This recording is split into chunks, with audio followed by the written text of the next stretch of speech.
All in favor? Aye. Motion carries. All right, agenda item number 4, Mr. Croak, if you want to introduce that, please. Sure. So the final plat of subdivision for the Lisa Zinni subdivision was here for a tentative plat back in January. There's a new version of the plat on your, at your place that just has a minor edit on the easement from before. When it was here in front of us before, so this is a re-subdivision of one lot from a 2007 subdivision. And when it was here before, the PCZBA recommended strengthening the prohibition against having a driveway directly out to Blodgett. The 2007 subdivision had allowed one driveway to go through the conservation easement per lot. Now that the applicant has had time to think about that, they want to, discuss whether we really need to make that restriction more restrictive than we did in 2007. Other than that, just a couple minor edits. As we've gotten a little bit of updated info, in our ordinance, the other condition, E5, has already been taken care of, the language clarifying the easement. That's clarified on the new version. And as far as signature blocks in D2, I would edit that to cross out the words "for the owner" to just more generally say the final plat must contain signature blocks as required by village and county ordinances, because we have noticed that we do need to add the Plan Commission signature block to it, so that would cover that. And that's all I have. Okay, thank you, Mr. Croak. The petitioner is present. Thank you. We'll swear you in. Maybe we'll swear everybody in right now. Anyone who wishes to testify today, if you could stand, raise your right hand, and we'll swear everybody in. Do you solemnly swear to tell the truth, the whole truth, and nothing but the truth? Yes. Okay, please be seated. Good evening, Chairman, members of the board. My name is Cal Bernstein. I'm the attorney for the applicant, and we appreciate you hearing our matter tonight. This, as Mike mentioned, this was before you back in January, and we only want to tonight focus on one of the conditions that was offered and codified in the staff report and in your in your previous motion, and that's with regard to the curb cut. I had the opportunity to research this because this didn't come up beforehand, so I researched it since the January hearing, and I was able to discover that both the 2007 subdivision and the 2008 restrictive covenant not only allowed separate driveways for the two new proposed lots, but it stated that all access must be directly off of the street. I talked to the surveyor who did both the 2007 and the 2026 plat of subdivision, and he indicated that the intent back in 2007 was to allow separate driveways for both of these new lots that are going to be that are being created at this time. Currently, the stem that is directly to the east of the properties that under the current condition would serve as the driveway for both lots 1 and 2, is also accessed by the properties to the north and the property to the east. So right now, currently, there's construction activities to the north. Those are using that stem to access Blodgett. So there's a lot of action on that stem, and if you add 2 more houses on that, it could create more issues. In addition, whenever you have multiple properties using one driveway, you have issues that come up, maintenance, repairs, and things like that needs to be done, and that could lead to future disputes. So what we're asking you tonight is to reconsider the condition to allow direct access off of Blodgett for both of these new lots. It would eliminate any possible future disputes between the owners. And just as an aside, we did talk to a builder because we recognize that there's a conservation easement, tree conservation easement along the street, and we asked him could a second driveway be put in there with minimal tree loss, and he indicated that would be the case. So tonight we're asking you to reconsider that one condition. Otherwise, we appreciate everything you've done to the state, and we look forward to moving forward with this application. I'm available for any questions you may have.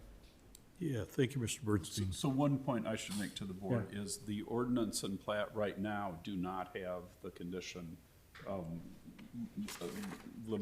restricting them from having the curb cut on Blodgett in it. So if we want the same thing as what we recommended before, we have to add it back in. Okay, thank you. Can you put the map up there? Sure.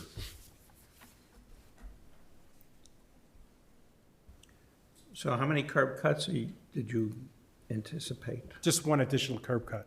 So lot one would still maintain the current flag lot? Yes, And you're saying by adding one more lot there with one house on it, it's too much of a burden?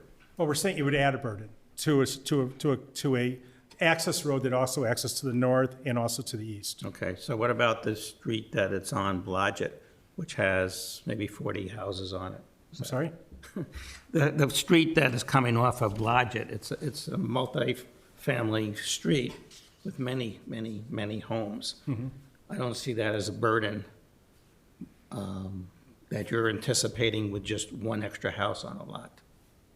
Well, again, when you have a shared driveway, I'm not sure, I'm not familiar with the other 40 driveways, if those are shared driveways, but when you have a shared driveway, inherent in that, there's always issues that could come up in the future. And but by allowing a second driveway now, and so it's not shared, it lowers the chance that there be any type of potential dispute in the future I'm looking 20, 30, 40 years in the future.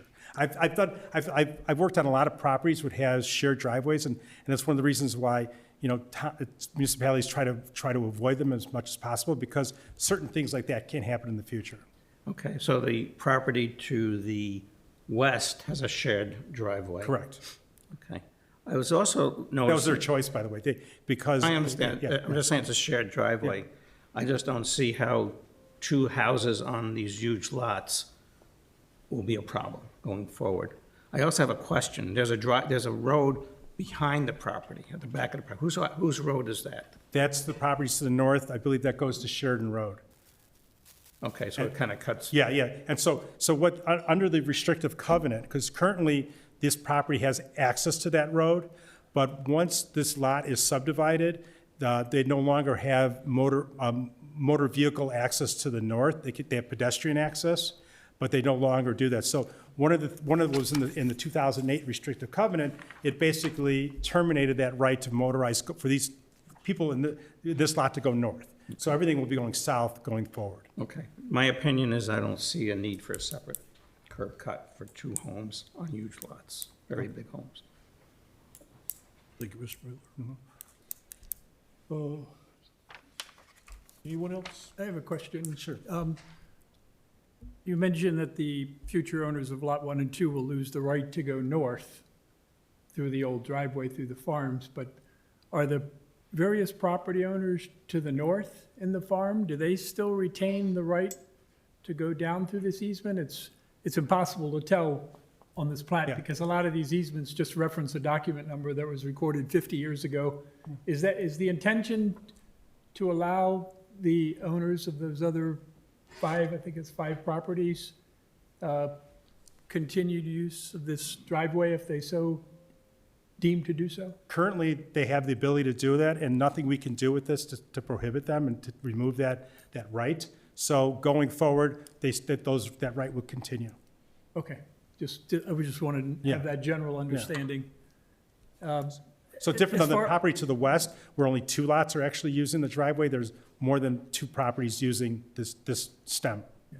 As far as the issue of your request for the Lot 2 to have its own access directly on the Blodgett, my opinion is I don't have a problem with it. That frontage is 400 feet. It is very unlikely that any of the properties further east will have driveway access because there's a 200-foot wide conservation easement all the way down to the east end of Blodgett. So, and we gave this parcel the right to have a driveway, or the previous board did before. You still have that right. I don't think the language right now, the way it's written, takes away that right, because it's something that's on another plat. It doesn't specifically remove it. But anyway, I'm in favor of allowing you to have the, because I just don't think it creates any impact to the neighborhood. And the lots are so far apart, there's only a total of 4 properties that front onto Blythe. And again, we're asking to remove the condition. That's what we're asking tonight. Correct. Yes. That's all I had. Thank you, Member Russell. Any other comments? Ms. Fisher? Yeah, and I basically agree also, once I realized that you'd already essentially been given that right in 2007. Because I was thinking it was a mirror kind of the other lots, 300 and 250, and I didn't understand why they only had one, but in going through it and realizing that you already had that right, I think it's hard to take it away. Thank you. Thank you, Ms. Fisher. Mr. Berry? Nothing to add. I agree that they have the right to the curb cut. Okay. Ms. Danley? I agree. There's nothing more to add. Yeah, I'm also of the opinion that with that basically pre-existing right from 2007, I'm not sure exactly how the condition was proposed, a month ago, but I'm not opposed to that either. Thank you. One other question, the red line comment that's on the plat on our desk here, I just read it just now.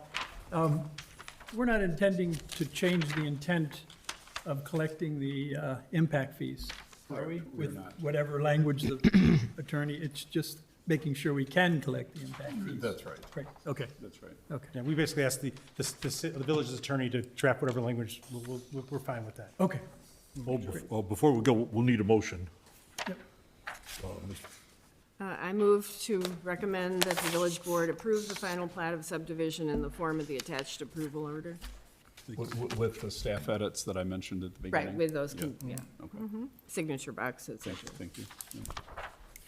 Yeah. Is there a second? Okay, any further discussion?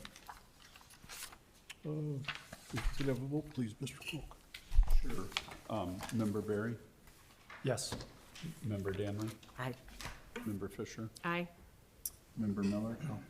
Member, I'm sorry, did you say? No. No, okay. And Member Russell? Aye. And Chair Peters? Aye. Thank you very much. So Thank motion you. passes 5-1. George, I think you and I drafted that language on impact fees about 20 years ago, if I recall correctly. You and I both. Right, agenda item number 5, Mr. Crook. Okay, so number 5 is a special use permit for the Chevy dealership at 1 Sherwood Terrace and 915 Sherwood Drive. So there's a new owner for the Chevy dealership, and they need to transfer over their existing special use permits, and they'd like to make a couple changes. At the time we did the last special use permit, the 915 Sherwood building that they own, they were only planning to use it for storing some of the owner's stuff in there, and that was put into the special use permit. They ended up doing some detailing and cleaning up of cars in there, and so the new owners would like to, acknowledge that use. They would also like the right to use the connection between the 2 parking lots for employees to drive cars back and forth, not just for pedestrians. They are gonna finish paving that connection as they were supposed to for the special use permit. And they also would like the right to do a future car dealership in the 915 building, possibly a classic car dealership. And they may, add a parking lot in front of that building in the future, and that adding a parking lot in front of the building is something that we allow by code these days. Since we did the Waukegan Road corridor study, that had recommended making it easier for people to add parking lots in front as long as there's a 15-foot setback from the front property line. It just has to go to the Architectural Board of Review for the appearance review approval. And so we just wanted to make sure there was no language restricting them to a particular site plan in the special use permit that would interfere with their right to go to the ABR for that parking lot in front. And that's it. Thank you, Mr. Croak. Who is representing the petitioner?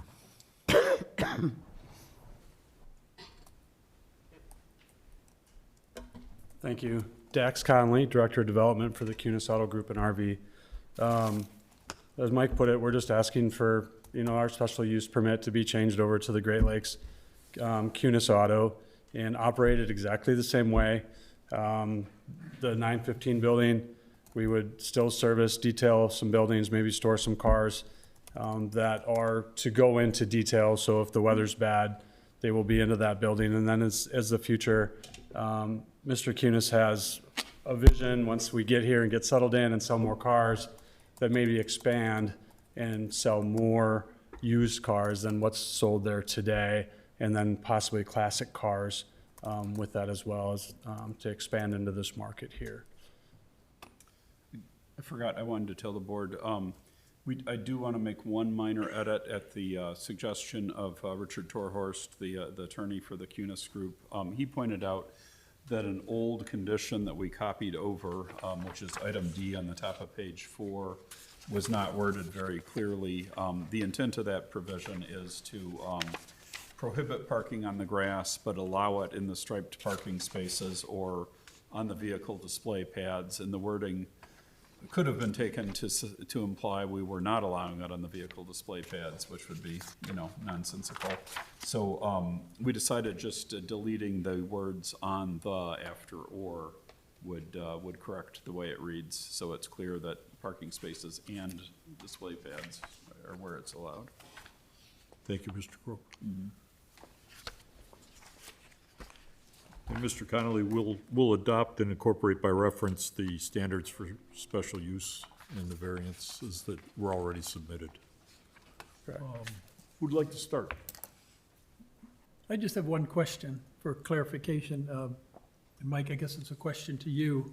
I want to make sure that right now, the zoning code says there must be a 15-foot front yard setback for parking. Right. And that it is for, the way the code reads, it's for executive and visitor parking. That's what the zoning code states. Right, yeah. And then the Architectural Review Board has the ability to approve this parking lot, provided it complies with the zoning code. That's right. So I guess my question is the applicant aware that, is that supposed, your parking lot that you envision, is that envisioned to be for visitor and executive parking only, or are you planning to stack automobiles out there for sale? Because that, in my view, you would not be complying with our zoning code and you'd have to come for a variation. Correct, and I think the future goal would be to allow cars for sale there, so we would have to bring site plan review and, civil plans to the architectural review and ask for that variance.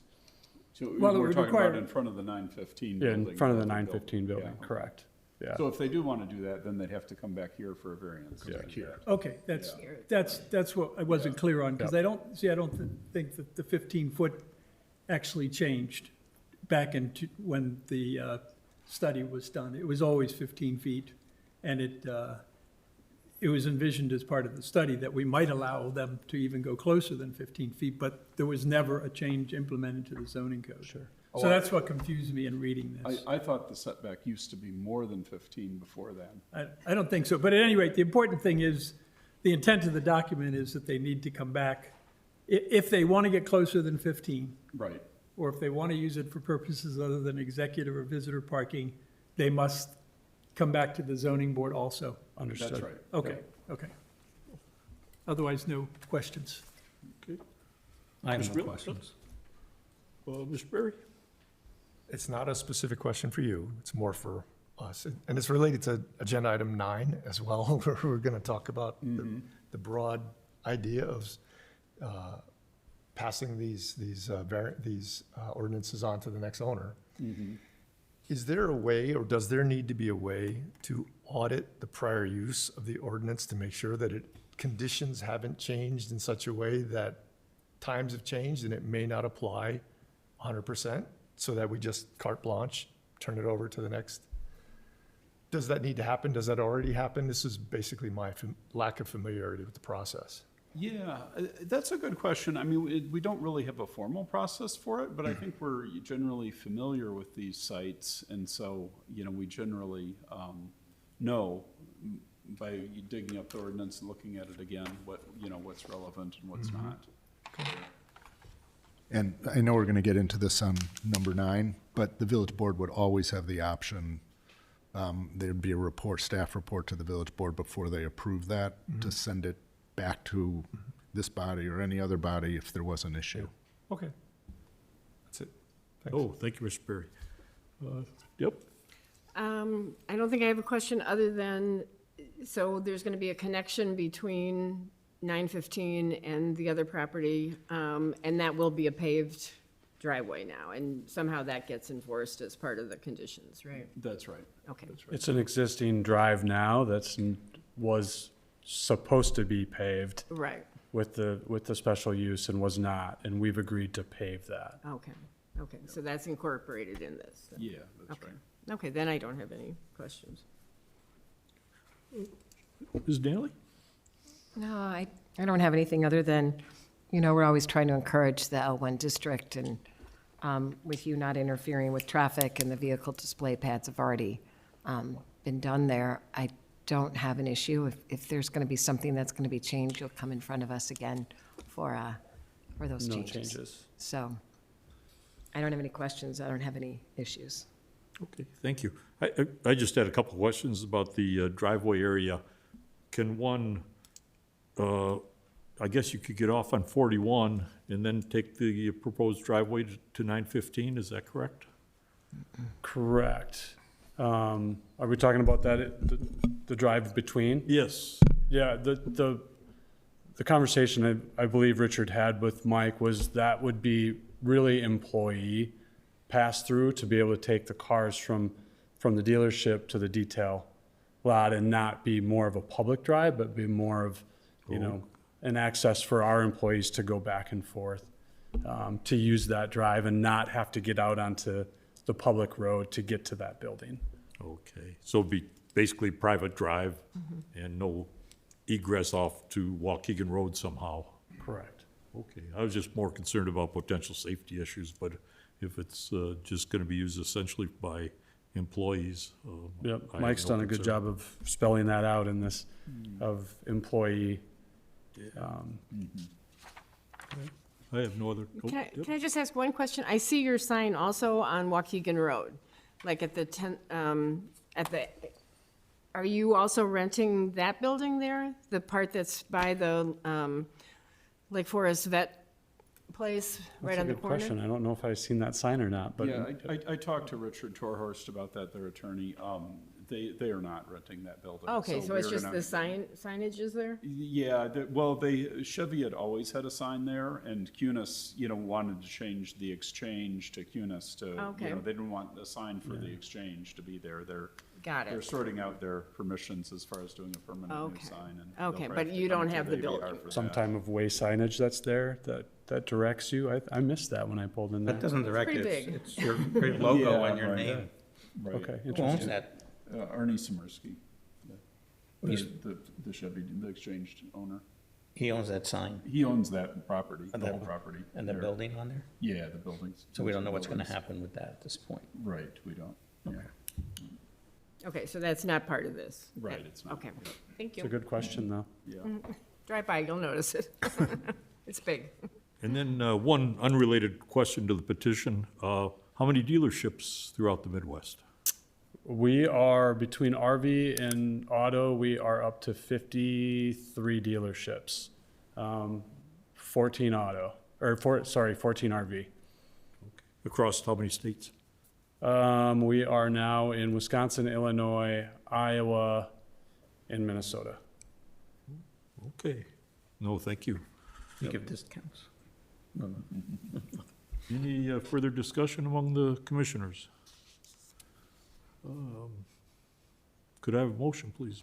I'll make a motion to approve as stated, how we discussed this. I guess it's intact, there's nothing, we didn't upgrade this at all, right? We didn't, do any amendments. There's only my deletion of the words on and the from page 4, but I assume your motion is with the staff edit.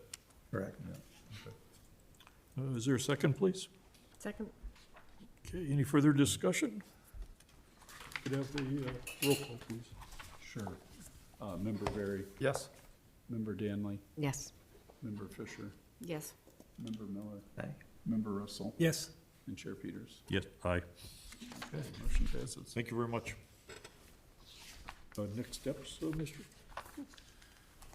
Yeah, so that's a recommendation to the village board. We will schedule that for the upcoming village board meeting.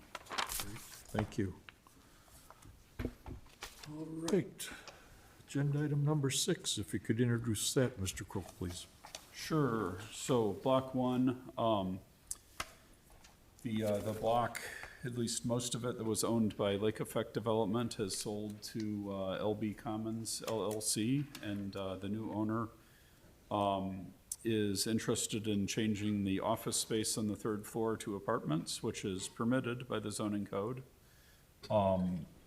There were a number of conditions placed on the use of the parking lot by the 2007 ordinance that approved the original development and granted a parking variance. And this ordinance applied to both buildings and both lots on the south side of the block, so including the historic Village Market building that has Hansa and Toned Yoga today.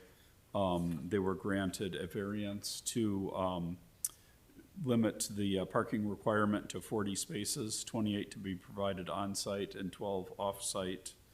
And so this variance is regardless of the composition of tenants, you know, which could change the parking requirement somewhat. It reduced whatever that parking requirement would be based on the composition of tenants in those buildings. It would reduce it down to 40. So the request today is to change the spaces that are shaded yellow on our site plan. There's 14 of them. One is the handicap or accessible parking, and the other 13 spaces are reserved for various tenants. And the request is to be able to reserve those 13 for apartment tenants instead of the other tenants on the space. So the green spaces would remain customer parking as today. Space number 9 will go back to the way it was originally supposed to be on the plan, which is a parking space rather than cashed out additional, walkway into the entrance there. And the GGL spaces have to remain the same because they own those. GGL and the bank own their tenant spaces in the building, and GGL owns their parking spaces. And so that is the request. Good, thank you, Mr. Crook. Yep. What about the ones at the station? Are those, what happens to those? Yeah, so they are continuing to, to pay for 12 parking passes for use of parking at the station. And I should also mention that, one of the conditions of this 2007 ordinance was for people the public to be able to use this lot after hours. It didn't really specify after whose hours, whether it's after the bank's hours or after the brewery's hours, but, our parking study in 2022 and their parking study data that it's in the packet showed this lot has been very, very underutilized, perhaps partly because it's never really had clear signage pointing out to people that there's public parking here, but in any case, the 10 customer spaces remain in green. Thank you, Mr. Crook. Mike, can I ask you a question, clarifying question? Sure. It also requests, in particular, it's on the previous restrictions that H3 that requires parking to be available to the public after hours. And they want to eliminate that requirement. Is that on all the spaces in back there or just the yellow ones? I believe it's just the yellow ones. We can ask Greg to confirm during his presentation. He's nodding yes. Yeah. All right, who is the petitioner? Or who represents the petitioner?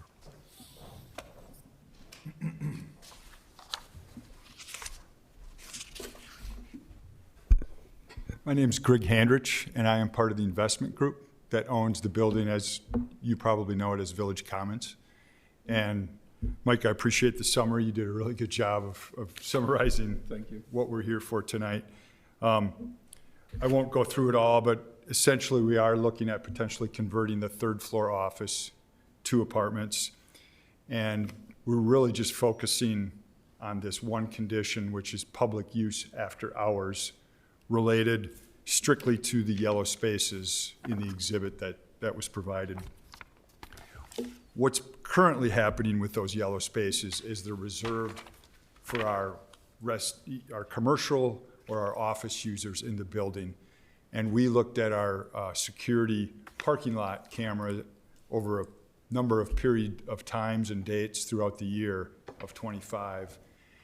And those yellow spaces are utilized during the day and into the evening by our businesses, particularly because a lot of them have evening hours, whether it's the Focused Results, the brewery, Mavry's, the chefs, the managers. And then at night, it empties out, no one parks there overnight.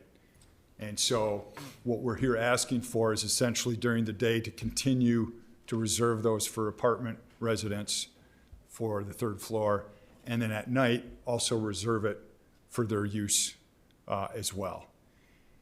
Currently, the green spaces which are available with no reserved parking, we looked at that in particular because that's the most convenient parking for the public. It's kind of the one direction you can come to get into the lot. And we found that the usage there is extremely minimal. I think what's happened during the day typically is customers find parking on the street in front of the businesses and park there for their short visit, and then they move on. So, Excuse me, is the green not reserved for the bank? it's reserved really for no one. In other words, it's open to the public, it's open to the bank, I see. it's open for our use. And I think that was part of the ordinance when this was drafted, that was intended to be that way. As part of the condominium ownership, from a legal standpoint, the bank and our entity have common ownership of it. Well, just to clarify, because I don't think you stated that correctly, the 10 green spaces have always been intended for customer parking only, not for employees of the various offices on the second and third floor. They weren't supposed to park there. It was supposed to be customer parking only, and that's the way it is intended to remain, correct? Customer, My understanding of how it works is your customers from our building, the bank's building, employees, whoever can park there. Customers. There's no restriction and no spaces are reserved. it's customers, no employees, no Our owners. employees could park there, and I think some of the bank employees may park there potentially. I don't know that for certain, but Well, that's not the way the draft ordinance states right now. It's not the way it's signed. The draft ordinance, Mike, on item number 2 on the top second page, for the non-exclusive use of customers of the property. we're not here to change the green. We're only talking about the yellow tonight. Okay. Okay, so I Yeah, just want to be clear. You had misstated that. Yeah. I just wanted to clarify No, that. so I just was trying to explain how the green works currently and what's happening. But tonight, we're only talking about the yellow spaces. Okay, and So the, one general question. Sure. Your entity now owns, you don't own the bank itself, but you own the basement under the bank, Correct, and you own the floor above the bank. correct. And you're 100% responsible for the parking lot? Does the bank have maintenance So obligations there? the Village Commons building has 3 condominium owners to it. Our group, the bank, and the real estate office. So all 3 of those entities share in the common maintenance of the parking lot, among other things. So GGL, I mean, not GGL, the bank doesn't have automatic rights to any spaces in the back. The way the regulations are written. I don't know if it's probably not being enforced that way, but Yeah, They're- so if you read the condominium, they have shared usage rights with our entity for those spaces. But those spaces are also open to the public. okay, well, that's in conflict then with the documents that the village is about to approve and probably has on record also. Yeah. Yeah, And in conflict with the signage out there that says customer parking only. Regretfully, I think ever since the property was built, it's never been clearly signed that customer spaces were intended to be customers for any of the uses in that whole building, not just behind the bank. yeah. I think the ordinary person that comes back there, they think that relates only to bank parking. So I hope that can be cleaned up somewhat It so says that more cus- public, It does say customer parking, and I will tell you, we did look at that. That lot doesn't get used. Occasionally, bank customers are there for a short period. It's, quite often, it's empty. I agree. And I think part of it is lack of clear signage. Yeah. That's just my opinion. How many different office spaces and tenants do you have in the portion of the building that you now own? So we're talking the Village Commons building. The whole smash, yeah. The portion that you now own, exclusive of the bank, exclusive of GG. And you're including the Hansa building as well when you ask that question, or just this building? I just want to make sure. Yes, Yeah. So, Eric, I think we're at 27 or 28? Sounds right. Yeah, I actually think that probably includes the first floor, so it's probably 20-some. okay. On the So office. have the different tenants of that building been notified of the change that is very imminent? Because a lot of them have been provided with a dedicated parking space that's going to be taken over by residential units. Well- At such a time, are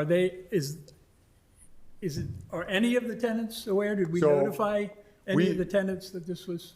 We haven't got too far down the process, not yet, because we want to get this issue resolved before we start doing specific planning. Some tenants have asked, and we've told them we're considering it. Right now, we do have, some of those yellow spaces are not leased because there is vacant office space, particularly on the third floor, so we have additional parking for them. We have also structured a deal with the owner of Lake Bluff Cleaners, right to the north of this building. He's got a parking lot that's underutilized, so to the extent we renegotiate a lease and say somebody has one space in the yellow, we will give them a space in that new lot if that's a sticking point. So we'll have parking for them if they need it, but, I'm concerned that now maybe 20% of the whole footprint of the building, when the top floor gets converted to apartments, you're allocating almost every one of those yellow spaces strictly for the apartments. So we're gonna have 28, almost every one of those yellow spaces now has a name on it for various people that are in there, whether it's through a lease or through a handshake, whatever it is, they have a name on it. So they're all gonna be asked, if this moves forward, to go somewhere else.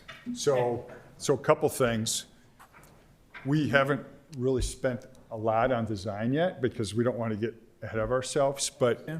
we think the likely scenario on the third floor is 5 to 6 units, which means if some of those are one bedroom, they probably only need 1 unit.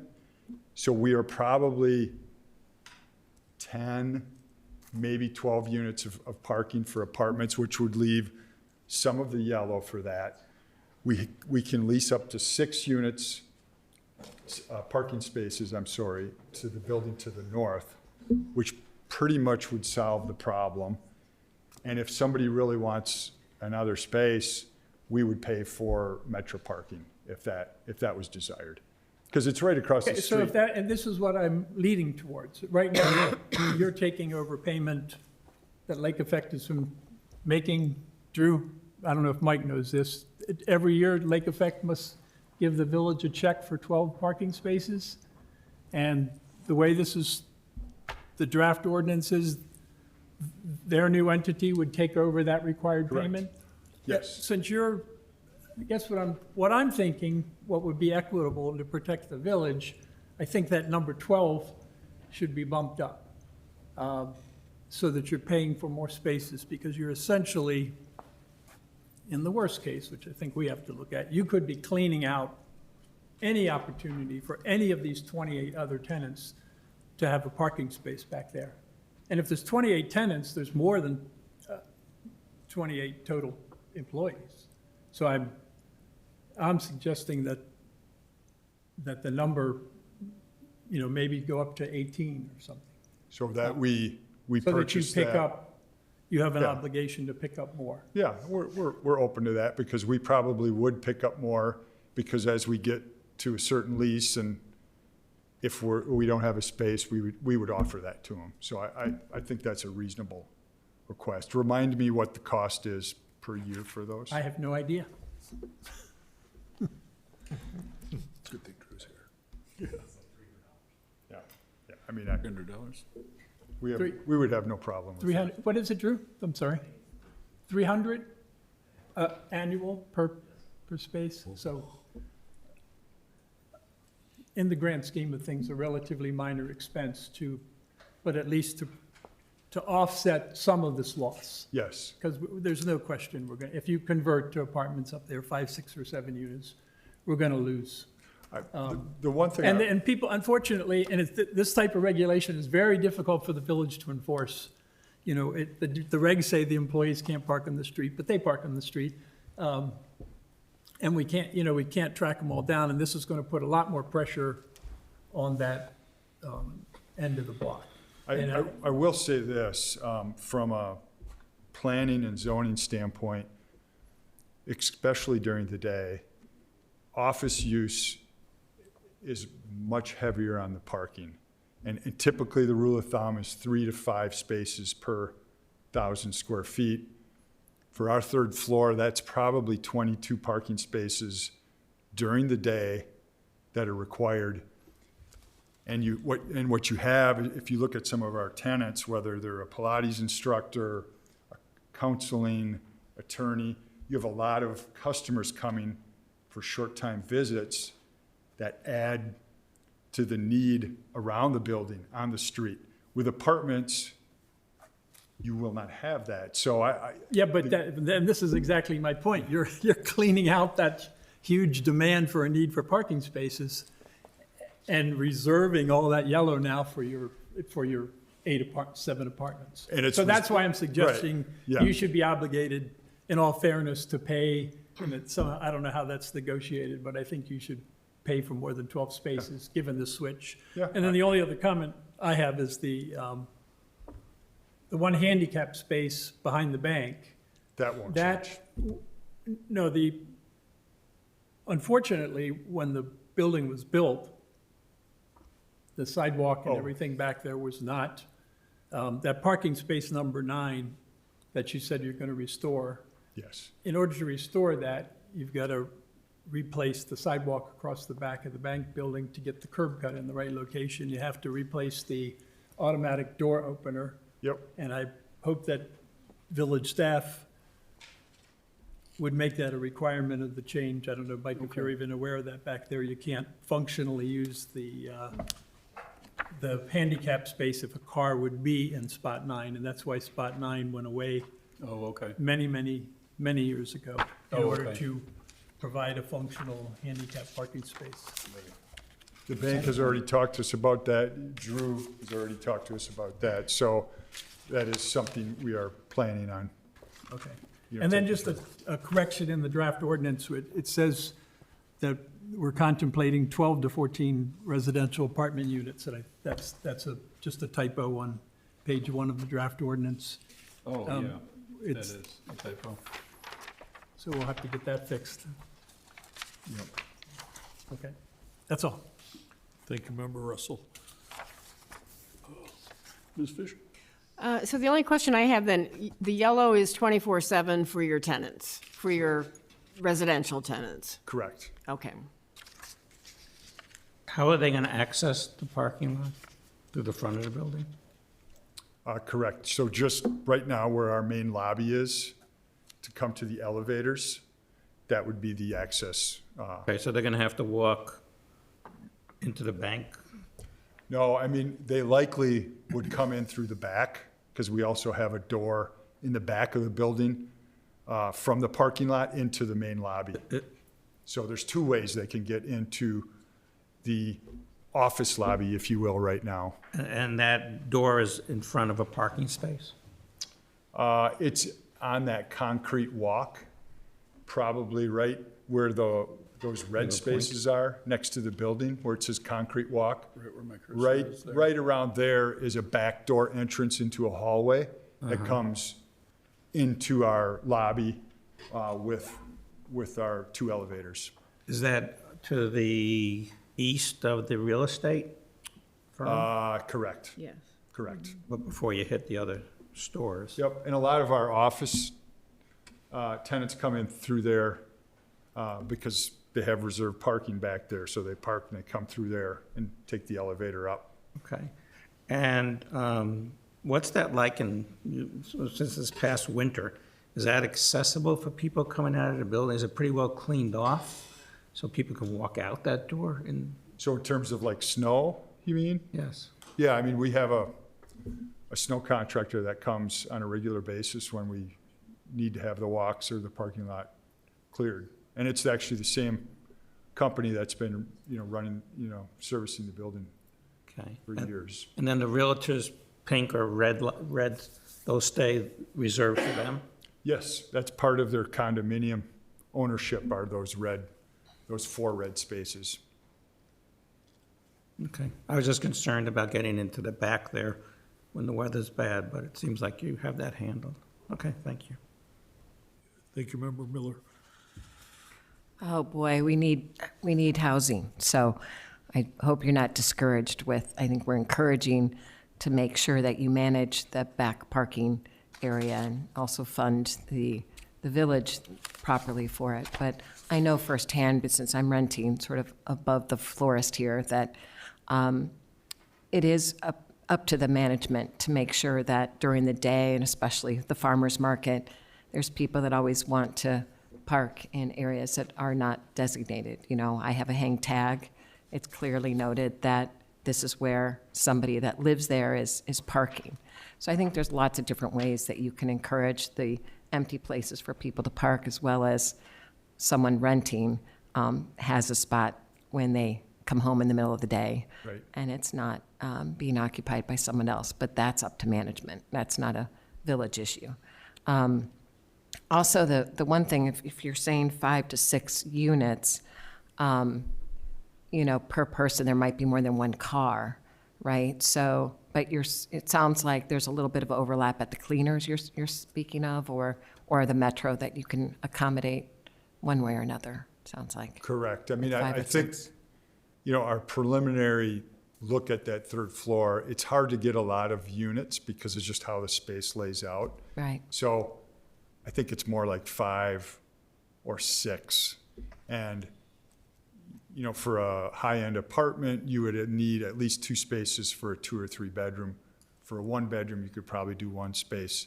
So Right. we will not use all 14. And to the extent we need more than that, we've got both Metra and we've got the cleaners building up to 6 spaces. So I think between those two, we'll Right, that was accommodate the encouraging. needs. Were you interested in buying the cleaners building's parking lot to guarantee it? That was a discussion we had, but I don't think the owner was interested in that. Thank you, Ms. Danley. Mr. Berry? My questions centered around the yellow parking spaces as well. Concerned for how the net effect would negatively impact parking in the area. I think George made the point very well. I like his suggestion of adding parking spaces, either in the metro lot or elsewhere. I was gonna take a different tact and talk about your application on page 2 of 2, under public health and safety. The statement is made, the change in use would only help increase daytime parking options in downtown. And then I tried to follow the math, and I'm a numbers guy. You might want to rethink about how that's worded. I don't think it makes your case unless you can explain it to me. But I don't think we need to go into it. I think George made the point much more succinctly than I can.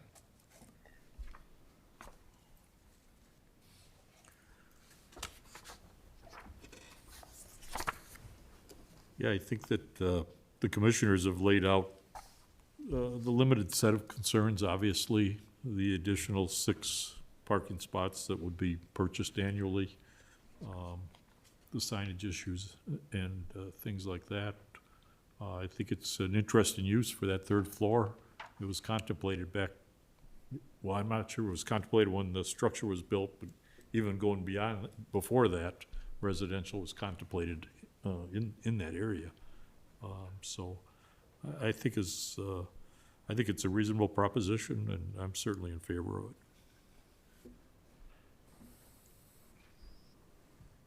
Any further discussion? All right. Is it a complicated motion to add all these little bits and pieces that I'm hearing? I think the only thing we've talked about is increasing the purchase of train station passes to 18, and otherwise it's Oh, I thought there was a number in the of, okay. packet.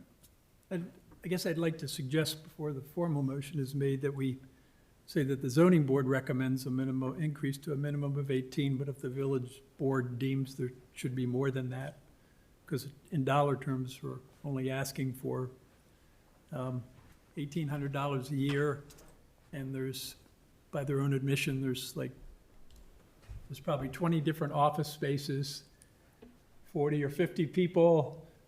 There's a lot of, there's a huge, we're really pushing the envelope to, I mean, we need, and I just picked that number as 6 is half of the 12 that they're knocking off from current office users, because they're all gonna get a Dear John letter at some point if the apartments are built. So and the village board, I'm sure, is gonna wanna weigh in on this.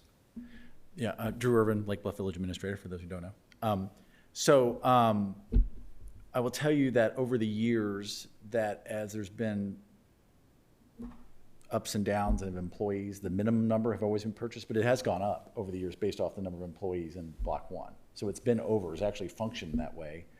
And, you know, the bank employees do park in the train lot, and that's the way it's functioned. So it's functioned as designed. I think the biggest rub is that when all this was approved, other than the bank and the Realtor office, nobody knew who the tenants were. Right, so they kind of came up with some regulations, and it tried to fit, and obviously they don't fit in the situation that was previously contemplated. But I think your question of how many is, I think it fluctuates, and that's been re-examined every time a new tenant has taken over, when there's been a change in a special use and the number of employees come and go. So we tried to stay on top of that, and So you've allowed less than the minimum? no, never less than. Okay. Oh, it's typically been more. Yeah, I can't envision if there was an honest accounting of the number of people working in that building, that 18 would be an unreasonable number. And what we've done is the owners or holders of the special uses have been advised over the years, and this has worked out pretty well, is that when they come in and get their train lot pass, is we get the license plate so we can let them know if we find it outside of that they're putting their special use in jeopardy, and that's been very effective as far as enforcement. It's improved greatly by doing it that way. Good to know the police department is on the job. So, anyway. And George, to your point, the village board obviously can go as high as that, right? I mean, they're not bound by your recommendations, so. So I'll take a stab at the motion, then, that I move to recommend the village board approve the draft ordinance conditioned upon the minimum number of payment for parking spaces be 18, a minimum. No Let less the than board 18. decide. And they can turn our recommendation down anyway. Can I just ask, is anybody here to talk on that, or on any public comment or any online comment? That is a good question. I do not see anyone online who wants to speak. And we take it that there's nobody here who wants to speak on this item either? Okay. But that's good, we should check. Okay, Thank sorry. you. Thank you for asking. Sure. I'll second. Any further discussion? Hearing none. We could have a vote, please? Sure. Member Barry? Yes. Member Danley? Yes. Member Fisher? Yes. Member Miller? Member Russell? Aye. And Chair Peters? Yeah, Okay, motion passes. Thanks for your time. When's your, luck. what's your timeframe? Well, we would now start working with our architects to get some designs and plans, so I would hope in 2 to 3 months, we might have something we could come back and, start working on the permit process. That'll be the architectural review board or us? It'll go to the ABR if there's any exterior changes. Then it'll come back. No, it won't come back here. No, it won't come back here at all. Yep. Okay, good luck. Okay, yeah, thanks again. thank you. Okay. Okay, would you like me to give Yeah, a summary so for 925 Sheridan Road, they had previously gotten a height variance a few years ago to do an accessory structure that looks like a barn on the outside, sports court on the inside. And a few years ago, it was gonna be 37 feet 6 inches, which is 7 foot 6 above the 30-foot height limit. The owner did not go ahead with their building the house and accessory structure a few years ago, but now they're ready to go forward with both the house and accessory structure, and their current design has the accessory structure at 38 feet 10 1/8 inches. So 8 foot 10 1/8 inches above the limit. Which puts it into the major variance category where we are the recommending body to the village board. And that's all I've got. All right, thank you, Mr. Croak. Yes, who is the representative of the petitioner, please? Have you been sworn in? Yes, with the Okay. original swearing in, yes. My name is Monica Robertson. We are the owners of the land where we're hoping to build. We were here before you in 2022. We bought this land back in 2020 and have just been kind of visualizing and dreaming with our architect here, Tom Schaefer, our forever home. The goal is, there was a home there previously that's no longer there. We're trying to stay like right within that same footprint that the home was previously. We paused for a little and we really focused on a lot of the reinforcement of the bluff, and we've been doing a lot of work out there on clearing invasive species and maintaining the trees that need to be there. And what we're requesting today is a variance just on this out structure, which is a barn. I'm from rural Wisconsin. My husband has roots in rural Missouri, and we just love Crabtree Farm, and so this structure is to remain in that same sort of vein. We just want it to look like a Midwestern barn, basically, and it's just that pointy part that's above the variance, really. So that's what we're requesting. We really are asking for your permission to do that, and if you have any questions, I'm happy to answer, or Tom can answer, definitely on the architecture standpoint of things, but. Oh, thank you.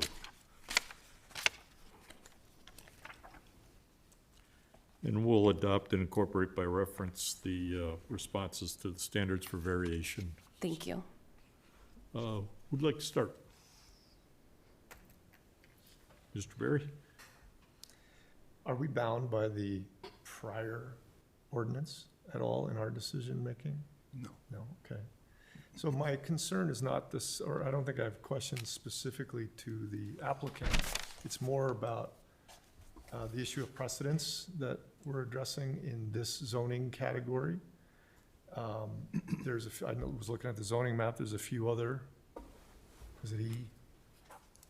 forget what I can't, I'm sorry. Yeah, this is E1. There's a Yep. few other E1s in town, and I just don't know that, it seems to me that that roof height would not be problematic on that property, because nobody's gonna see it.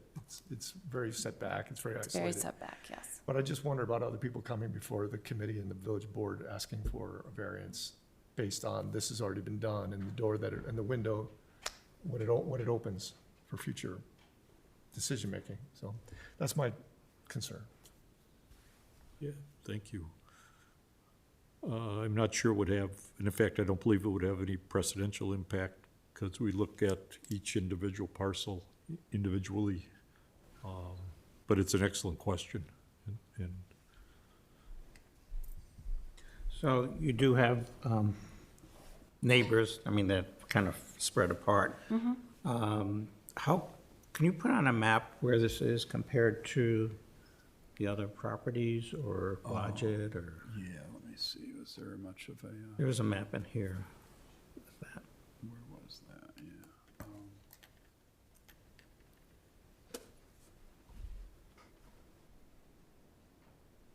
Here we go. I'll make that a little bigger.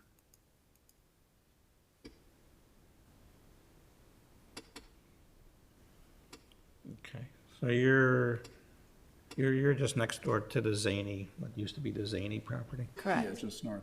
Okay. And I remember seeing the barn will be on the south South end of the south property. end of it. So, are you, is the barn facing, what is the supposed polo field? I mean, adjacent to that? It Or is. Yeah. Yeah, Zenny's stables that are north of the polo field be are kind of just southwest of the barn, I think. Barn, yeah. Yeah, the barn is even further east, close than their whole Yeah, property, I don't see really.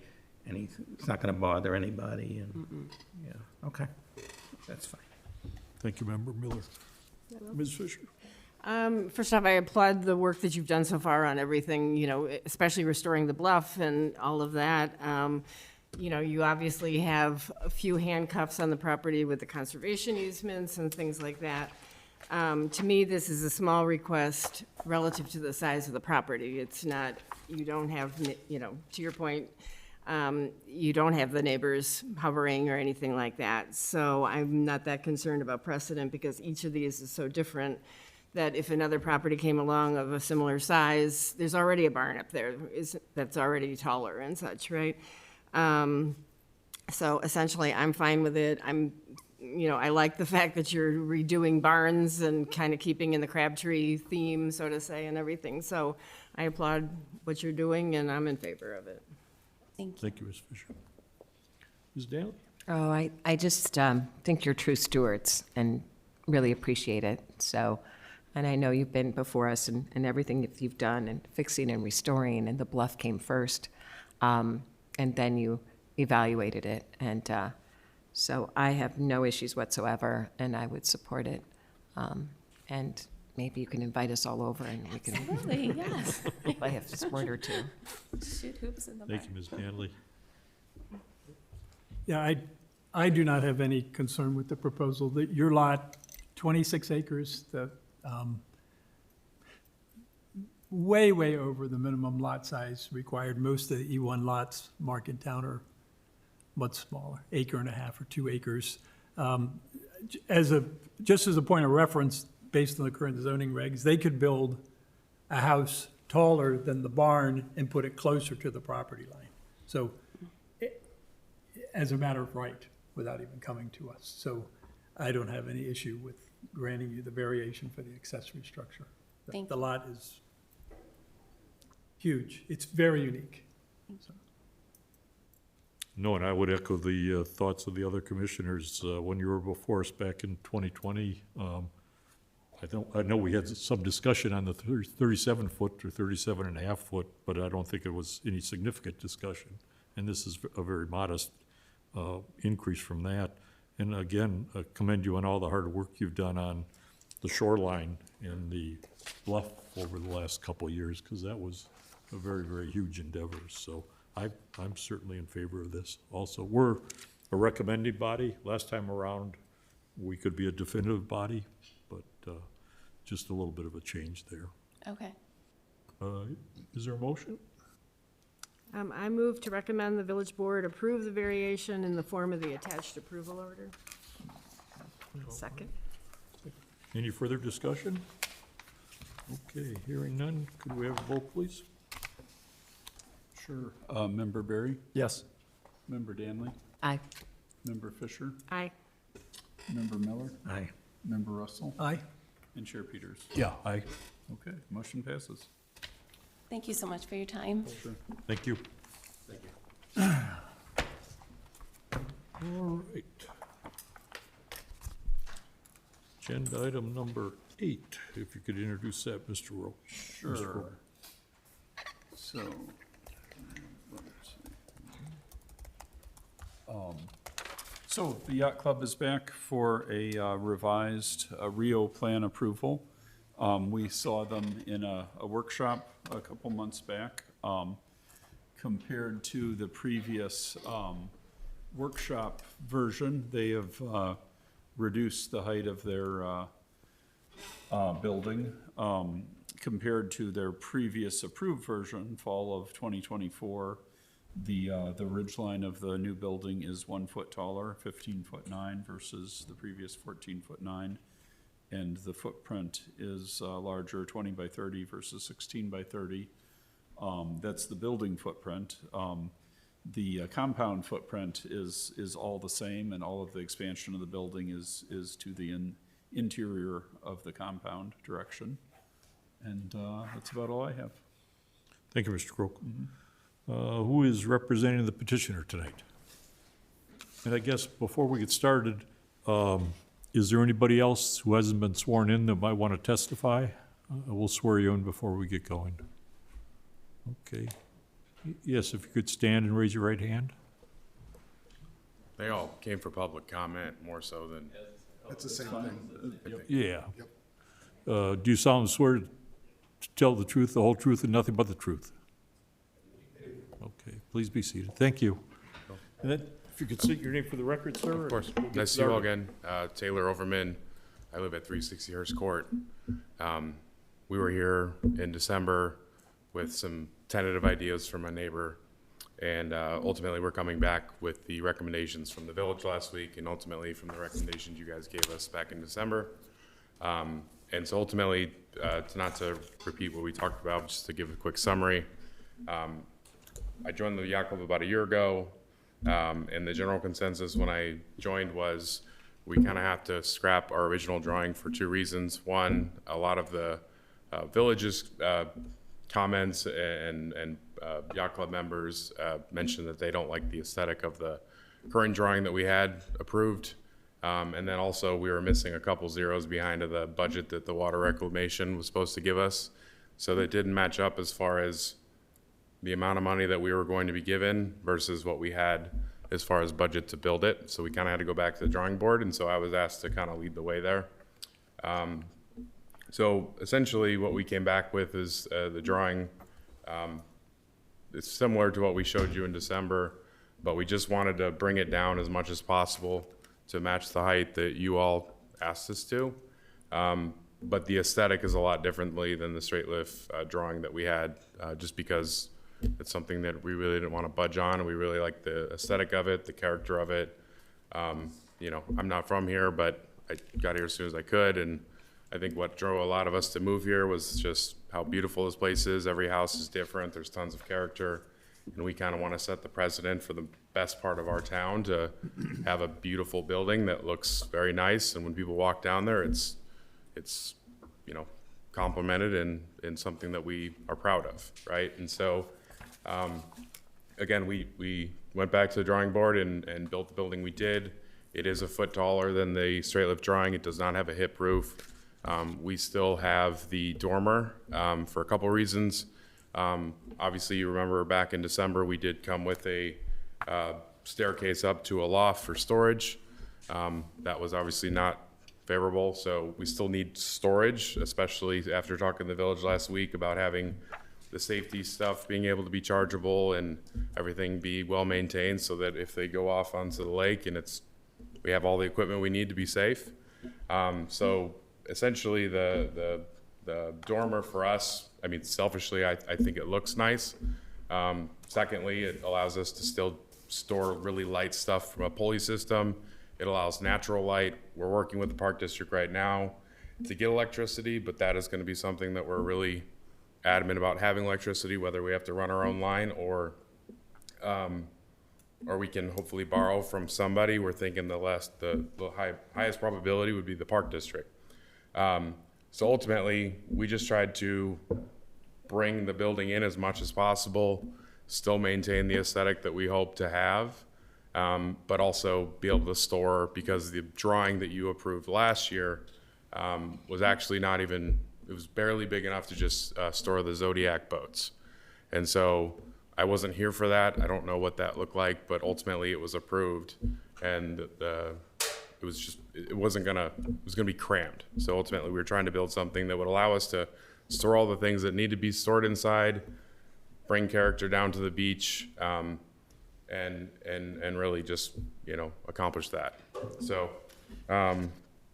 the general changes, just to repeat it again, the extended west 4 feet, it's increased from 16 to 20 feet back. The peak height would be going from about 14.9 to 15.9, so about a foot. We were with the village last week. We had a 6-foot fence just because we had a 6-foot temporary fence last year. When we had just a temporary fence, we had no issues, but the village board recommended we go with an 8-foot fence to hopefully deter more people from getting in. We're not against it, but we don't see any issue regardless, but we'll go with it. We're not tied to it. We are going with a picket fence instead of a privacy fence because we felt like some of the people who showed up in December who wanted us to have a privacy fence also want us to make sure it's open and airy, and we're working with them hopefully to figure out some sort of landscaping situation. The landscaping is going to be tough just because it's all sand, so we can't really plant anything, but ultimately I think if we can get some planters and create that. But I think their biggest point about the privacy fence was they remember what the old yacht club looked like, and there was just stuff everywhere.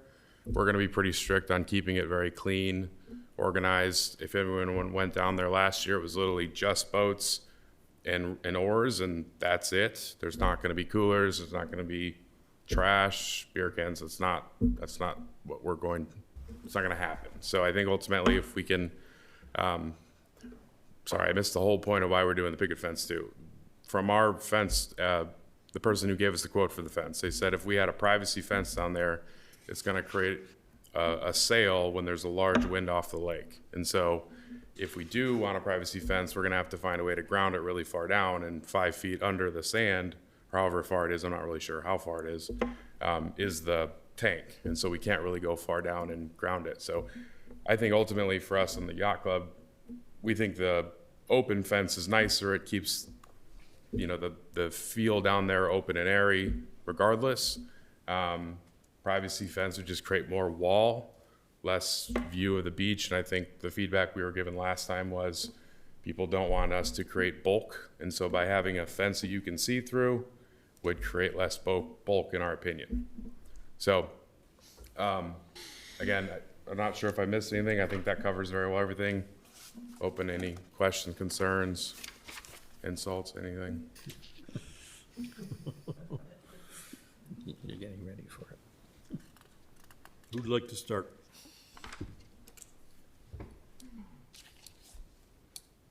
Okay, I will, since I guess, just had the most interaction with the yacht club over the last 2 years, or 4 years on this Right. whole issue. I'm very pleased with where the building has gotten to. I think the village board, you met with the village board a week and a half ago, and the village board, I don't know if anyone else saw the Cal meeting, I watched it on tape, and I think they've given the signal that they're willing and are probably going to go ahead and approve the building as it's now designed. I'm not going to beat a dead horse.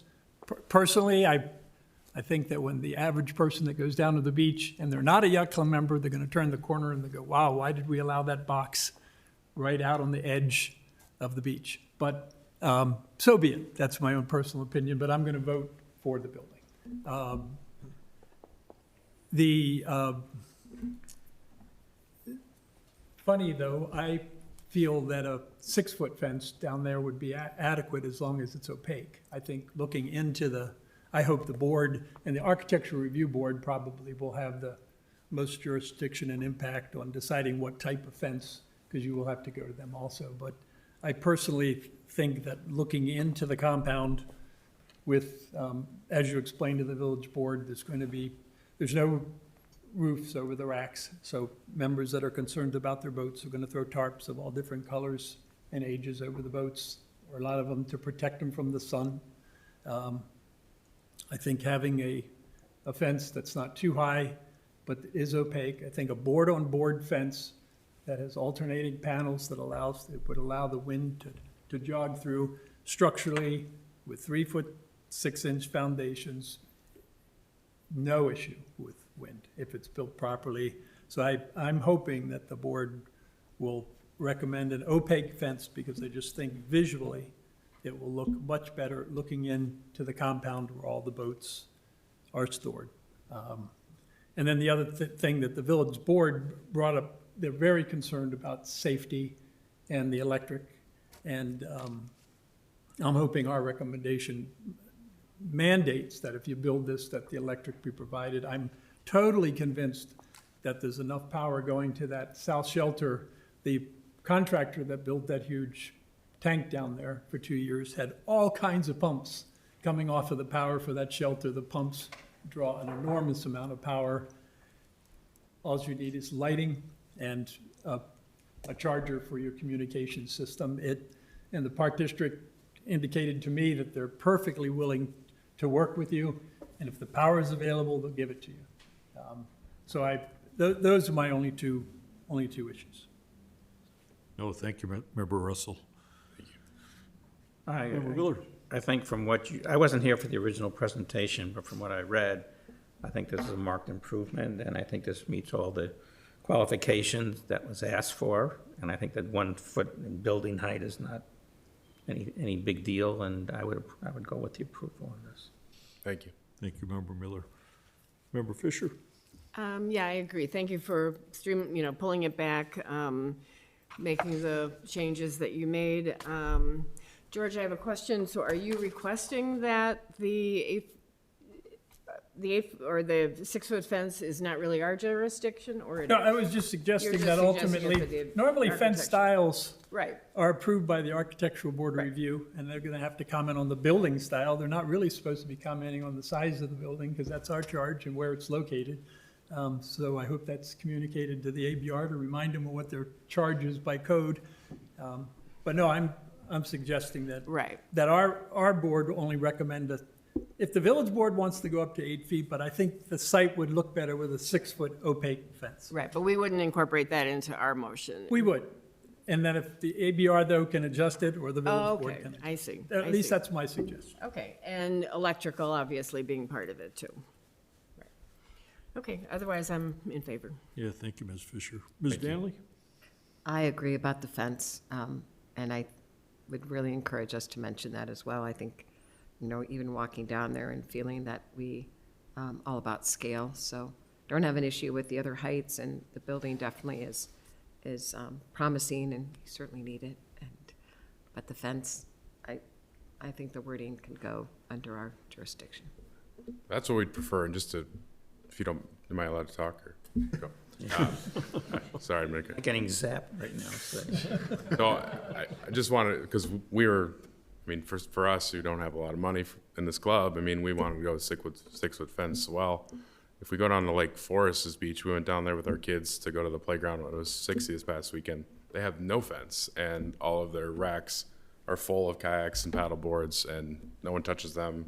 I understand the liability, but I don't think we should have 0 fence. I'm just saying, the town right next to us has nothing. Thank you. Member Berry? I'm in favor. I love the project, and I'm excited to see what it looks when you guys get started. I think it's totally cool. And I appreciate your patience of working with this committee and coming back and incorporating all the ideas and suggestions and making it very workable. So thanks. Hey, thanks you all. Thank you, Member Berry. I have two other fine points about the fence. Your drawing showed in the back a 5-foot fence. Was that just a typo? Or were you proposing to reduce it to 5 in the rear?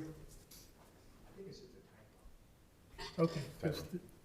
All right, and then, and as far as the opaque goes, I mean, the east face, and then on the south side, if you went to the back of the south shelter, lining up with the back of the south shelter, and then on the north side, if you went down as far as where that gate's gonna go in the back, if that was opaque, that would achieve the visual screening purpose, and then you could go to a different style fence if you wanted to for the rest of it, as far as I'm concerned. Okay. Yeah, I would echo the comments of the other commissioners. You know, we had a very robust discussion a month or two ago, and we certainly appreciate the fact that the yacht club looked at those recommendations and suggestions and came back with a very, very reasonable proposal. So I would echo the limited set of conditions, but I'm also in favor of this revised plan. Much appreciated. Any discussion or comment from the public?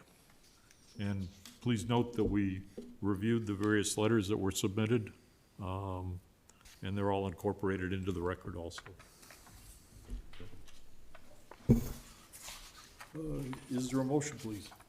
I move that we recommend the village board approve the proposed RIO development plan in the form of the draft ordinance, subject to the modification and conditions that the fence be 6 feet in height, opaque style, and that the opaque fence only needs to extend as I described. Mike, I think, did you understand? If not, I can write it out for you to the back side of the shelter. The front and two sides? Yes. Not the back? But Yeah. not all the way to the back, even on the sides. Oh, And that the club, as part of getting their building permit, that they're moving ahead with electrical to address the safety concerns of the village board. Okay. Is there a second? Second. Any further discussion? Could we have a vote, please? Okay, Member Barry, Yes. Member Danley, Aye. Member Fisher, Aye. Member Miller, Aye. Member Russell. Aye. And Chair Peters. Aye. Motion passes. Okay. Next steps for the petitioner? So I believe they plan to be on the agenda for the Architectural Board of Review at the beginning of March. And then to Village Board after that. Great. Thank you very much. Sure. Sure, you're welcome. All right. This agenda item number 9. Yes, so number 9 is a staff recommendation that we do a zoning ordinance text amendment to make the process easier to transfer special use permits when the owner of a property changes hands. And also, we have an additional suggestion that we've come up with since the draft ordinance was written. Wait, let them leave. Yeah, okay.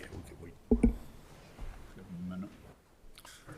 Cleared the room. You lost all the fans. A little raucous last. So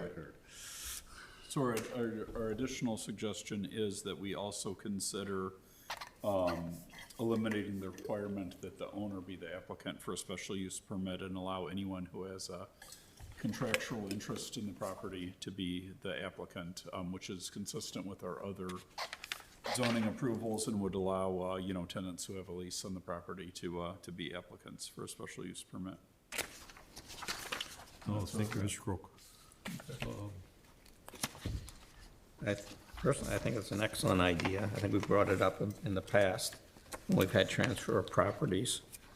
I think it's good that the village board has the final say in case there is a discrepancy, so it doesn't need to come before us with that, and there's somebody overlooking. So I don't have a problem with this. I think it's long overdue. Thank you, Member Miller. Member Russell? And, Mike, just to be clear, this is this all assumes that whatever operation is going on, and whatever physical layout that there is, it essentially stays the same.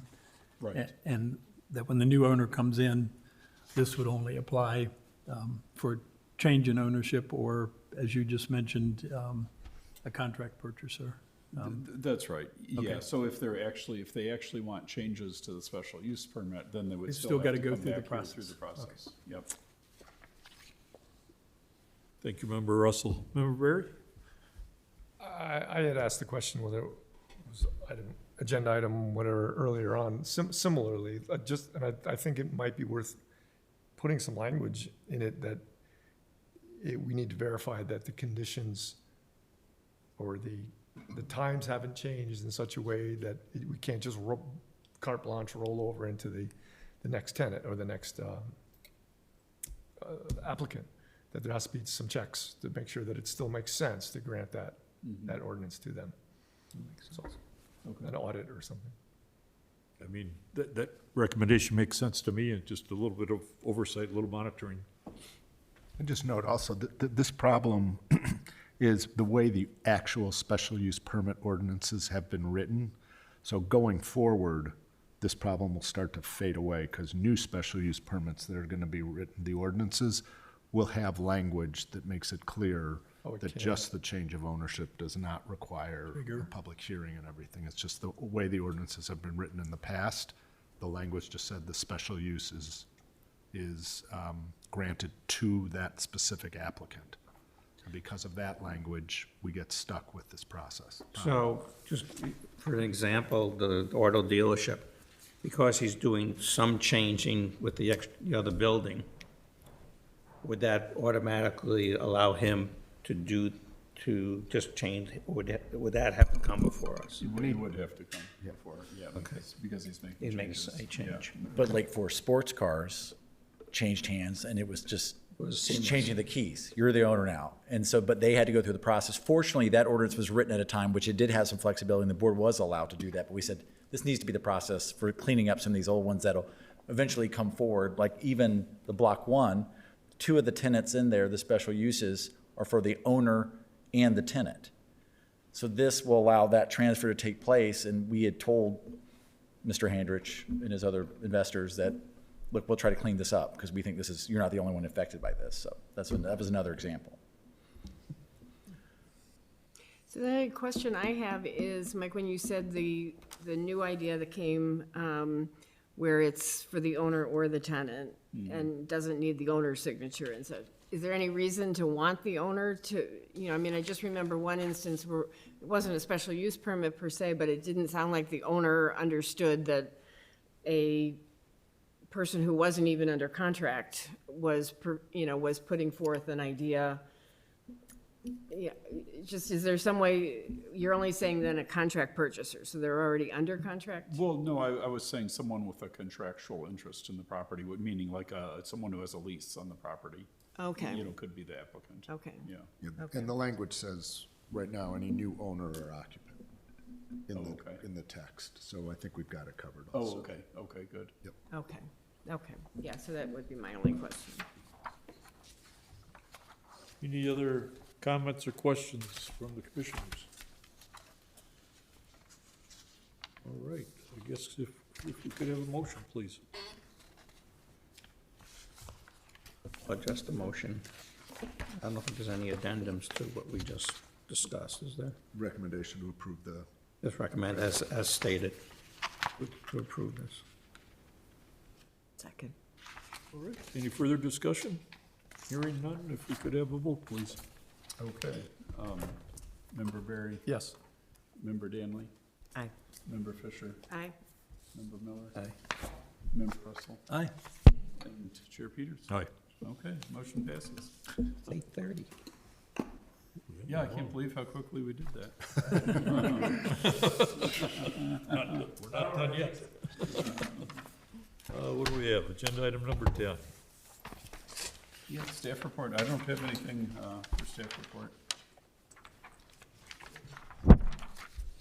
What exactly is the commissioner's report? We have any questions? I have a question. There you go, that's the. This is more of a point of order, like a Robert's Rules kind of thing? I spent 12 years on school board. And when we had a motion and took a vote, the order of the vote changed every single time.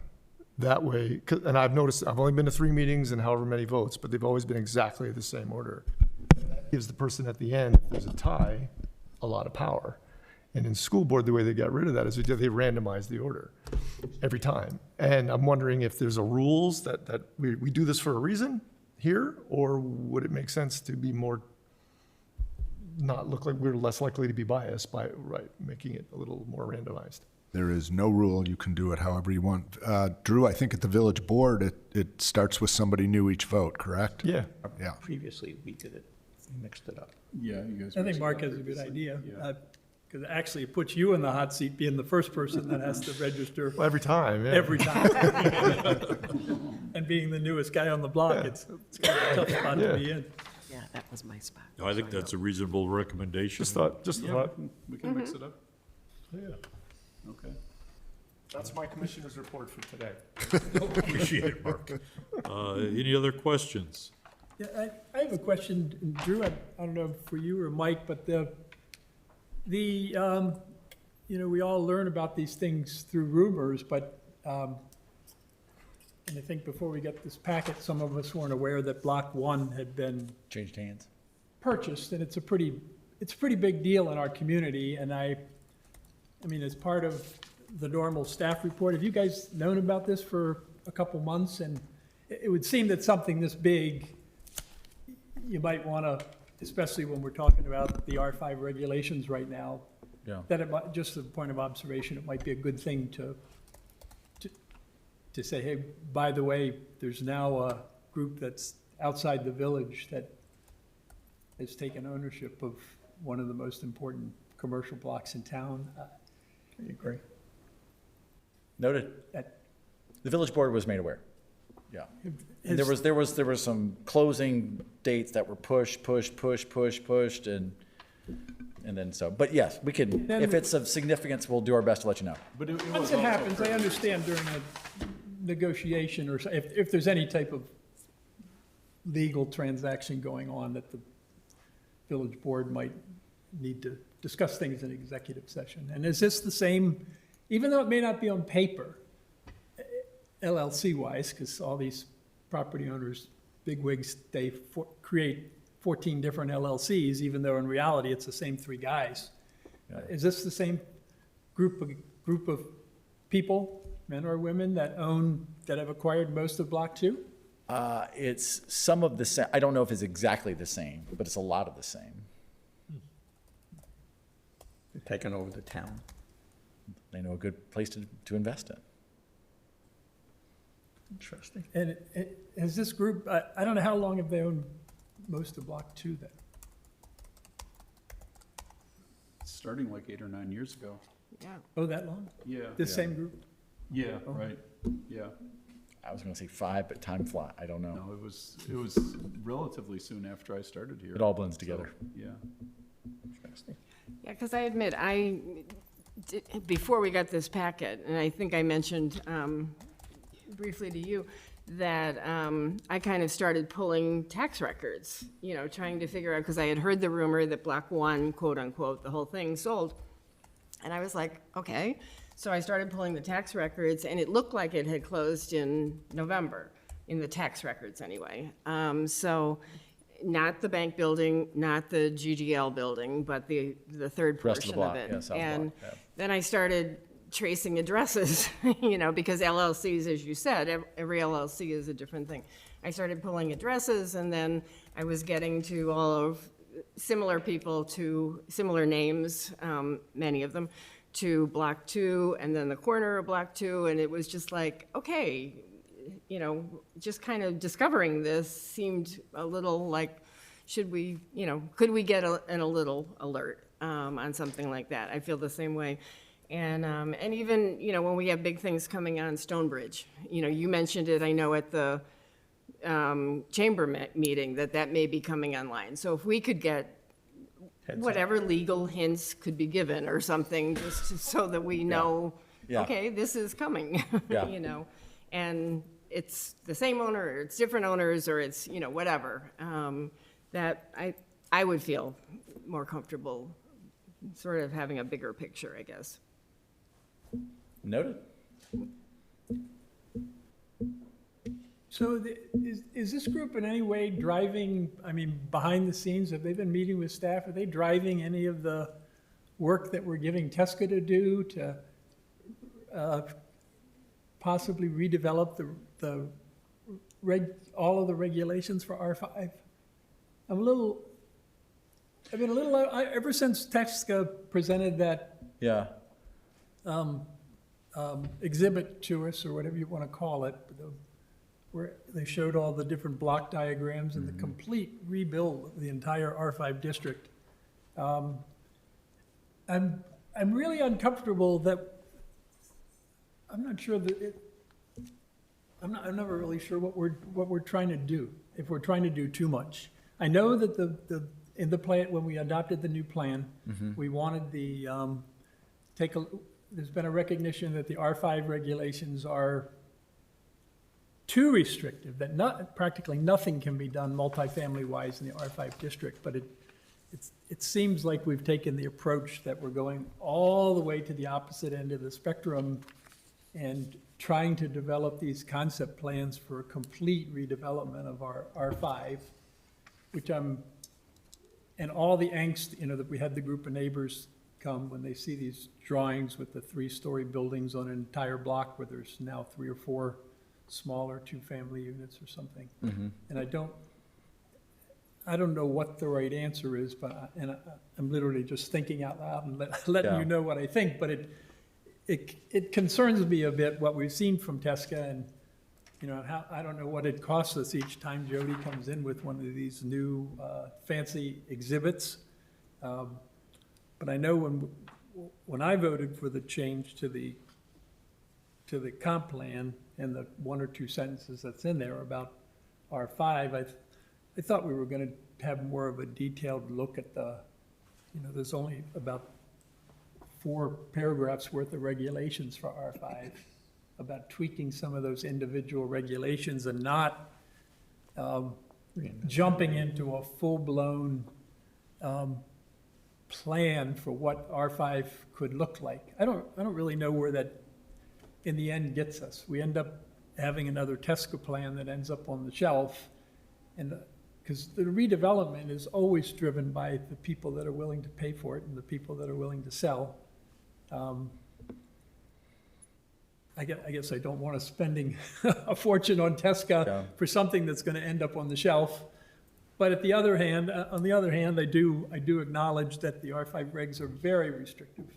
I don't know where the right answer is. I don't know what anybody else is thinking. But there's a lot there, but I think generally speaking, to answer your initial question, they're not driving it. They were, when the village acquired 33 East North, we owned the property due west of it in the corner of Block 2. This is the northwest corner of Block 2, everybody knows what I'm talking about. It's like a wooded lot, and there was a single-family house. And I don't know if it's been torn down yet. It's close. The permit's been issued. It should have been done months ago. The contractor's still there. But the idea was, okay, so what do we do with that? And the direction from the village board was, well, let's go out and test what the market wants to do with it. And the answer was not a lot.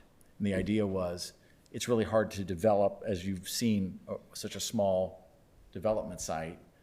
Economies of scale don't play out well. The underlying land costs really make it very difficult to do something small. And so the feedback that we heard from other developers was the opportunity here is that entire block from Scranton. That jives with what the code has been talking about for years. And Block 1, half of Block 1's been redeveloped. Half of Block 3, at least there's plans approved for the southern half of that. But Block 2 is really the only part of town that has not been redeveloped to any great degree. And that's like the next big opportunity. And so the board said, yeah, let's go find out what can happen there. And through all the conversations talking about housing, how can we increase housing and diversify the housing stock in the community, that's an opportunity. The R5 regulations, as you know, are very difficult to build within. And I think the approach has been, let's figure out what the community wants there in terms of scale and bulk and what's the right looks, and then the code can be written to match that. Just because the code today is not very helpful, and it's really, and it is not a lot. So let's get it right to make it reflect what the character and the overarching goals of the community are. And it doesn't have to be, and likely wouldn't be, a wholesale scraping of this. I mean, that seems unlikely given the underlying cost of land. And there's multiple property owners. It's not impossible, but I would say you've been in Lake Bluff long enough to see the rhythm of this. I mean, Block 1, the building permit was issued in 2007 to redevelop the south side of that. The TSCA plan for that was developed in 1998, I think, for the original downtown central business district plan.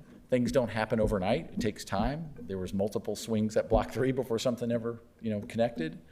I won't say glacial, but it's slow. It's prodding. And so I think the village's, what are we doing here? I think it's trying to get the village's vision for that site. And again, it's a very high level vision for that property and the regulations to match that vision.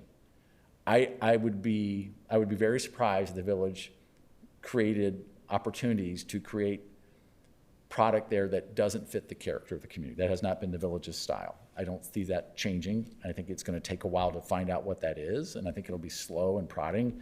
It's not back on this agenda tonight because it wasn't ready. We talked about it. The contract, and we probably won't be on the next agenda either because that's going to be a pretty long agenda as well. The contract with TSCA, I want to say, is less than $15,000 all in to develop these models. So I mean. But are they now refocusing on just the north half of Block 2? As opposed to what they showed us the first time, which was the entire R5 district, and Yeah, I think it had I think the answer four is new large structures covering. yes, and we're making it more Anytown USA, right? Kind of making it more generic to say this is what it could like, something like this somewhere in a city in the Midwest could look like this. Yeah, so we're taking the direction, but it's going to go slow. Well, I guess my concern in thinking through a bunch of it, and I said some of it at the last meeting, I guess, I didn't expect that when we said, let's focus on R5, that we were gonna get the math, the model essentially and stuff. So I wasn't expecting that. I was thinking much more one step at a time, to try to loosen some of the regulations that make it impossible to build right now. So maybe that's kind of what you're saying, George.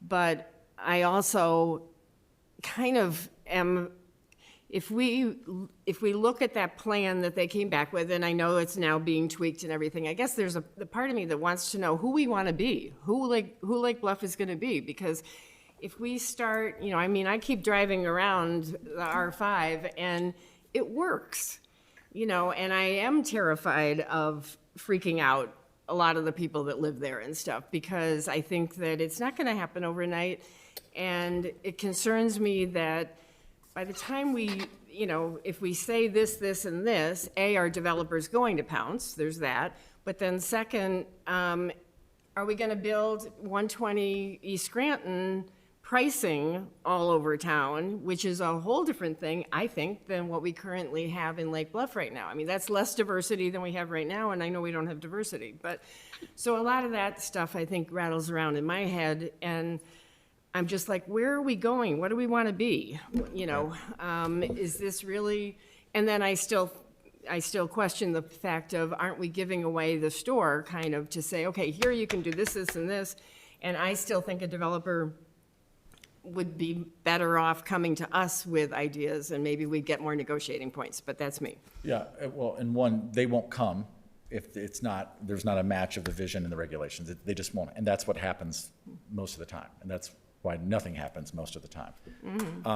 I think that what you're identifying is what I've heard from time to time is serving on this board, being a zoning board member and also a plan commission, you have to do both. You have to say, is that fence too tall? Or is the scale of that development right in terms of long-term vision? You have to wear both of those hats and balance that. And that's the more difficult part of your role, is kind of walking between those two spaces and trying to make sure that's right. So You are all the ones who recommend to the village board, this is what we think is the right vision. We think this is appropriate. And so part of your job, which is part of the harder part. Okay. So what are some of the tidbits for the next meeting? Just to get a taste wet here. Well, we have 3 ordinary applications, and They're all ordinary. the helicopter landing pad is ordinary? The hospital? No. They're, the new owner of Lake Forest Sports Cars is a pilot and takes a helicopter to all of his dealerships and is trying to find a way to achieve that goal for the Lake Forest Sports Car site. Oh, my God. And they had a site on a property that was also part for their portfolio in that same, just down the road, that they've worked with the Illinois Department of Transportation to see if it's possible to land a helicopter there.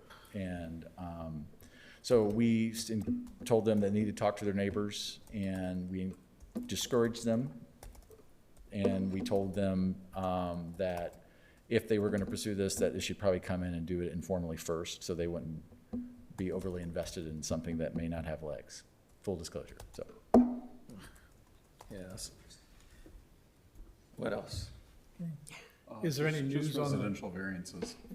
Is the Dobbins project still expecting a building permit application? We haven't heard? Nothing new on that front. Yeah, have not heard from, yeah, you can just leave it there. I'll get it. And any timeline on Stonebridge, when something might be before us? or Don't no? know. Is Don't it still the same development group that it's been? Or Yes, has it changed over? same owner. I think we all need to walk down North Avenue and look at One Story or Washington and look at that in relationship to the other homes that it's around. And I do think there could be an opportunity to blend a little bit more because there's such a stark contrast between a one-story and a two-story. And you look at majority of our community is, blends a little bit more. So I don't know, let's just go through and just see. What are you thinking? I'm just saying that I just want to stay open to whatever this is and whatever could be, that what we have is, people are always nervous about some sort of change, and the change could be negative, but we can also make it better if we create more restrictions and guidelines and, ability. I mean, not a financial burden for the builders, but I think that's something that instead of just thinking it can't happen, I just walk down and look at those one story and is that fitting? Just a thought. Well, Drew, where does it stand now with Tesca in terms of, we sort of asked them to come back with sort of 2-unit Yeah. parcels, I thought, or, Yeah, I think after the hot start, coming back with, she is working on what could happen there today as of right. What could that look like if it was developed? And so that way you at least know, gosh, does that even match what we want now? Yeah, Right? Is that'll that- help. Yeah, so kind of start That's from good. there. good. Oh, like with the regs as they are, like Correct. pushing the boundaries of those. Yeah, what if 3 parcels combined and said, we want to do units, something that looks like this? What could that look like as of right? That they wouldn't need relief for, per se. Might need a subdivision, but living within existing restrictions. See, Mike, I told you. So we should have nightmares now with a helicopter flying over Carrick. Oh, my God. Any other discussion, questions, comments, recommendations? All right, no, thanks for all the insights, Drew. Yep. Yeah. Appreciate Thank you. Agenda item number, what, 12? We're done. Motion adjourned. Adjournment? Adjourned. Someone like to make a motion? Second. All in favor? Aye. Aye. Thanks so much, very good meeting.